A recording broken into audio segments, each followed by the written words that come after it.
Probably had too many beers, you know. Oh, here it comes. Here it comes. Right. Well, what we're going to do on the couch, I'm not sure we can do it the same justice that they do on Fox. These guys here, well, they're pretty straight. We don't have any rankers from Sydney or Melbourne. We don't have any journos, we don't have any liars. So we're not going to match the three that get on the couch on Fox. In terms of what I'm going to do is ask the guys some questions, maybe one about their background and one about trivia, see how much they know about the game. And then, and then maybe one that's a bit more entertaining. So we'll start with Cisco. My question to you is, how did you finish up at Punt Road? And what's the story of how you got from where you started to Punt Road? I'm originally from, well, I was born in Longford, but my hometown's Westbury. And played footy with Westbury Tigers, which, and then to improve I went to Longford Tigers, and I thought, well, why change, you know, so I went to Richmond Tigers, so yeah, I sort of ventured that way through Westbury, then to Longford, then to Richmond, so I only know one theme song, which is terrific, so I have to learn the others. Excellent. In terms of, I'll stay with you, I'll just stay with you before I make it a bit easier. In terms of your trivia question. 1980, you were the Coleman medalist, yeah? Correct, yep. Yeah, kicked over 100 goals. Yeah. What other goal kicking record did Richmond set that year that will never be broken?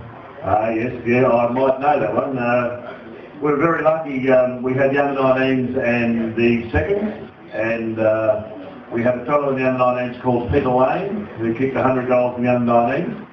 And we had a mad bloke playing in the seconds called Mark Jacko Jackson, who kicked 130, I think, roughly about 130 goals in the seconds. Never got a game with the seniors. So I don't know whether TJ didn't like him, but Jacko would just, you know, we'd have one-on-one contesting, and I'd go off and find a mate like the Ghost or something like that that was a bit of one-on-one, because your turn Ghost, my turn Disco type thing. And Jacko, you're coming with me! try and knock my head off, but no, Jacko never got a game at Richmond. He played in one night game in which didn't count as a senior game, and he ended up going to Perth and then come back and play with Melbourne. It was quite a good player, but didn't suit our style. Why won't the record ever be broken? No under-19s anymore, and no reserves anymore, so yeah. Absolutely spot on. Yeah. Third question for you. Is Brian Taylor bitter and twisted? Oh, Big Barge was at Richmond as a sort of 16, 17-year-old back in the early 80s. Played in 82, probably should have played in the grand final, but he did have a bad knee. And ran out onto the ground in 1982, am I correct? Yeah, he ran out on the ground, warmed up with us, but wasn't going to play.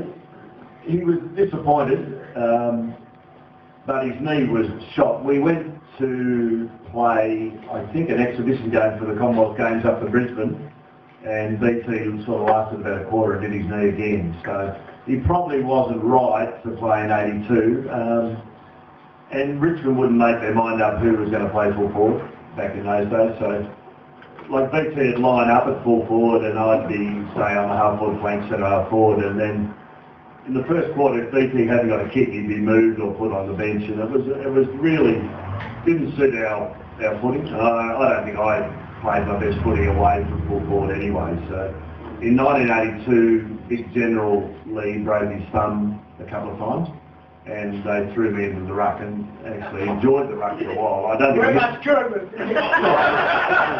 well, the first time I was, I had no bloke on me, so I was pretty pleased to run around by myself. But I wasn't a ruckman, but I know that. Robbie Wiley reckons I was all right, but Flea reckons I was shit out, so that was about it. Mind you, the centre of the ground wouldn't have been a bad place to be in the 82 grand final, would it? No, it was right, yeah. All right, if we move along to maybe Rob, we'll let the Flea. Oh. Yeah, let him play the last year, he doesn't stop talking. Yeah, I've got a bit of that. So I had to ask Rob tonight whether or not he won his standovers, because I wasn't really sure. But he said he should have won 5. He just missed out, hated by the umpires as we're all short ball being at Richmond. Don't know if that's true or not. But certainly I know Rob did win 8 best and fairest at Perth. Yeah, you're feeding back from the thing at the back there. Just go never fit back, that's for sure. So this man's won 8 best and fairest at Perth, 2 premierships, played for Victoria, played for Western Australia, played for Richmond, played for the Eagles. He's been around a bit. So, About 55, Barney, so just very careful there, mate. and with the same age, same sort of physical nick. And here's overrated too, because I reckon you should take it off just like me. Get down when you go grey, it's not fantastic, when you go bald, the girls quite like it. I don't know. Oh, that's right, please married, I'm single. Yeah, grass doesn't grow on a busy street, mate, isn't that the term? Something like that, or the bedheads or something like that. Yeah.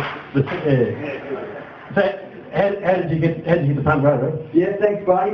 Look, I suppose in those days, which is very different now, because it's all done in the draft, I had the options. And, there were a few clubs, St Kilda, Geelong, were really keen, and Richmond and Essendon were the 4 clubs that were keen. Now, I chose Richmond purely on the fact that they played at the MCG, and they were a very traditional club. And when I lucky to choose a club like Richmond, be able to play in those 5 years, 2 grand finals, 80, 82, and even in 83 we played off in the night grand final at Weightman. We played Carlton, I think it was 70,000 people. So that was the reason why I chose Richmond. Paddy Ganane, he was a recruiting officer and he had a huge impact on me. So yeah, as I said, it was certainly a great decision and fantastic memories. All right, mate, your trivia question. Who were the minor premiers in 1980? Well, it wasn't us because we got beaten in the last game, and it was certainly probably one of the real instigators or real sort of firing points for us as a playing group, because down at Lakeside Oval, I think we got beaten by South Melbourne at that time, and that was certainly what we really needed, because we were going along in 80, we were taking all before us, and Geelong were probably the minor premiers. They were the minor premiers, thanks. Because, it's funny because I reckon one of the best games that I played in Richmond, other than the grand final, was the second semi-final against Geelong at Weightman. And in that particular game, at half-time, we had blokes that were really sore, we had injured guys.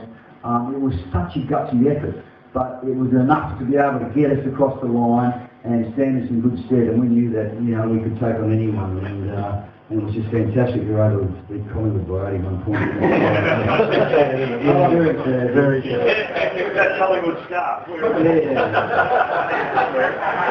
worry about it. Don't worry about them winning this year. We're going back to the 80s. This is about the 80s, isn't it? Yeah, there was a bit of a story goes, you hit your head on a goalpost at Essendon against Essendon or something. What's the story there? Oh, far out. People say, how could you run into a goalpost? I actually got pushed into the goalpost, Barney, but I can tell you a story there. Nose first. Yeah, no, sir. No, in actual fact, I was very lucky because I actually hit the side. Paul Vanderhart pushed me in, and there was a lesson in that because I was actually trying to hand pass. And so I learned a lesson there, never to hand pass again. But Vanderhart, I think he was really concerned because I think he thought he killed me. But my side of my face hit the goalpost first, and in those days there was no padding. And then as my head came across, then the rest of my body hit the goalpost. And my darling late wife, she thought all her luck had changed because I bruised and enlarged my lower part of my body. I was black at some stage. But, yeah, well, that's a true story because I went to hospital and I hospital's so funny, you know, because they wake you up every hour to check your blood and everything. And the nurse said to me, geez, you don't sleep very well. I said, well, you're waking me up every hour. Your last question before we move on, have you got any dirt on play? It was an experience for me because, you know, coming over the quiet, shy, West Australian boy to these Victorians, well, I've never seen a bloke drink so much. His 21st, right, I reckon he drank for 5 days straight, you know. These, you know, those days... Diabetic, you know. Tell them when my 21st was. Where was it, please? It was down Mill River. No, in Mildura, but it was the Saturday after the grand final. Of course I drank my time, mate. I can tell a couple other stories where Flea lived, but, you know, he used to live with some Tasmanians. Robbie, yeah, no, we won't go into funny. But, you know, I haven't been down here to Hobart, I've been down here a couple of times, so I want to walk out alive. But he was, you know, this guy, and that was the best part about, like, any footy club, and, you know, to be able to come and they used to get into the West Australians, you know, they'd say, have you got electricity over there? They thought we were really backwards. But I said, what about Tasmanians? Oh, there you go.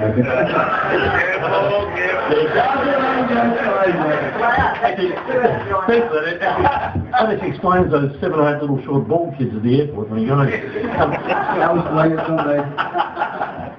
All right, over to you, Dale. Now, before we start, I've seen 2 things today. I haven't seen I watched the edition that's done for a long time, and the only time I actually get to see it when the 3 young sons have a look at it and they watch it and so forth, but I actually saw Cisco have a shepherd. Yeah. They don't have a spanner. I think in their whole career they had those, everyone in one day. There's no tackles yet. No tackles. You never actually had a tackle in your whole career? No. Yeah, Brett Crosby. Well, he actually thought when you said the word defence, he said that's the thing that goes around the table. And I thought you had a very,